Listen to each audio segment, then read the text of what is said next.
তবে ৫ আগস্ট এটা আনুষ্ঠানিক উদ্বোধন হবে, কিন্তু দর্শনার্থীদের জন্য ওপেন করা হবে পরে।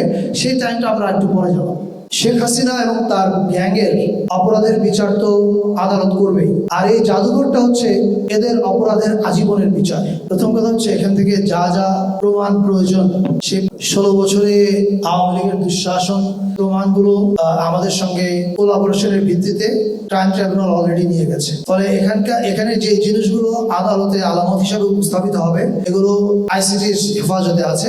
আমাদের কাছে শুধুমাত্র এটার কপি আছে। যখন বিচার শেষ হয়ে যাবে তখন এটা অরিজিনাল কপি আমাদের কাছে আসবে। এটা প্রথম উত্তর।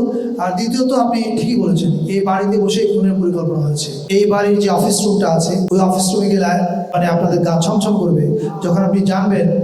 কিছুদিন আগে একটা অডিও আপনারা শুনেছেন, গার্ডিয়ান আগে পাবলিশ হয়েছিল কয়েকদিন আগে, বিবেচিত হয়েছে। এই অডিওটা মোস্ট প্রবাবলি এই অফিস রুমে বসেই উনি কথা বলেছেন। তারপরে এই জায়গাগুলো তো is a horror scene, not only crime scene, is a horror scene as well. ফলে ওই এক্সপিরিয়েন্সটা আপনারা যখন জুলাই মিউজিয়ামে আসবেন, ওই এক্সপিরিয়েন্সের ভিতর দিয়ে যাবেন, ওই বেদনার ভিতর দিয়ে যাবেন। এবং আমাদের উদ্দেশ্য খুব সিম্পল, শেখ হাসিনা এবং তার গ্যাংয়ের অপরাধের বিচার তো আদালত করবেই, আর এই জাদুঘরটা হচ্ছে এদের অপরাধের আজীবনের বিচার। ভিজিটররা একবার করে এখানে আসবেন এবং উনি ওনার মতো করে বিচার করবেন, এবং সেটা যেন ওই জায়গায় পৌঁছায়, আমাদের কিউরেশনটা সেরকম হচ্ছে বলে আমি মনে করি।